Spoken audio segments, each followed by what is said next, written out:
Bharatiya Janata party Birgaon मंडल महामंत्री शशांक मिश्रा ने अपना विचार पूरब टाइम को कुछ इस प्रकार बताया। मेरा शुभ नाम शशांक मिश्रा है।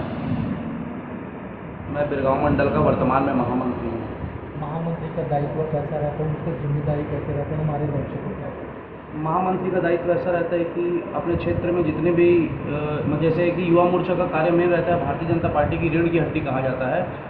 जितने भी विरोध के कार्यक्रम होते हैं और बदलाव में हर समय युवा का ही लगभग युवा विचार, युवा तर्क और युवा जोश के साथ ही बदलाव होते हैं, तो वही कार्य युवा मोर्चा भी करती है भारतीय जनता पार्टी के अंतर्गत जो मोर्चा है।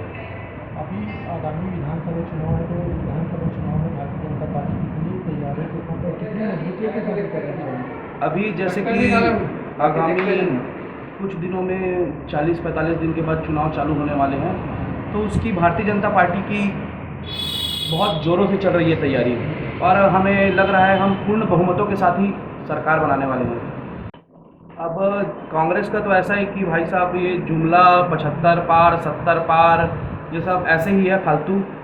अभी कितने सारे घोटाले हमारे सामने आए हैं, गंगा जल की झूठी कसम, मतलब हिंदू हमारे सनातन रिवाजों में गंगा जल का बहुत महत्व है, और जिस हिसाब से अपने चुनावी घोषणा पत्र में कांग्रेस ने कहा था कि सबसे पहले सरकार बनते ही हम शराबबंदी करेंगे, और हम देख रहे हैं कि लगभग 5 साल पूरे हो चुके हैं, और शराबबंदी की बात तो बहुत दूर है, यहाँ शराब में बहुत बड़े पैमाने में घोटाला भी सामने आया है। जैसे आप और पूरे कांग्रेस के ही लोग भ्रष्टाचार में लिप्त पाए गए हैं, इतने सारे अधिकारी लिप्त पाए गए हैं। मेरे हिसाब से भारत में यह पहली बार हो रहा है कि इतने सारे अधिकारी, IAS लेवल के अधिकारी जो भ्रष्टाचार में लिप्त पाए जा रहे हैं, और महादेव ऐप में भी इनका नाम सामने आ रहा है।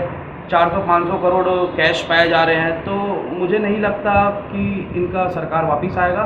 इनको जनता जवाब देगी और पूर्ण बहुमत के साथ भारतीय जनता पार्टी सरकार बनाएगी। PSC घोटाला भी ऐसा है कि ये भी बहुत बड़े पैमाने पे हुआ है छत्तीसगढ़ में। जितने भी DSP और DM बने हुए हैं, डिप्टी कलेक्टर, वो सारे कांग्रेस के रिश्तेदार या बड़े अधिकारी, टामन जैसे अधिकारी के जो PSC के अध्यक्ष थे, उनके रिश्तेदारों के ही नाम हमें सामने दिखाई दे रहे हैं। तो वो पूर्णतः PSC में बहुत बड़े स्तर में घोटाला हुआ है, तो इसके लिए जन आक्रोश दिखा है। ऐसी सरकार नहीं चलेगी। जिनके पास करोड़ों रुपए है, 75 लाख रुपए है, वही पद पाएंगे, गरीब के बच्चे कोई पद नहीं पाएंगे। ऐसा नहीं होगा। मोतीलाल साहू जी को फाइनली टिकट मिल गया, तो इस पर क्या कहना चाहेंगे? क्योंकि रायपुर ग्रामीण अब जिस प्रकार रायपुर ग्रामीण में भाजपा का घोषित कैंडिडेट मोतीलाल साहू जी है, वह बहुत निष्ठावान कार्यकर्ता है। वह लगातार ही भारतीय जनता पार्टी का कार्य कर रहे हैं, और निश्चित ही उन्हें विजयी प्राप्त होगी रायपुर ग्रामीण में। बस मैं यही कहना चाहता हूँ।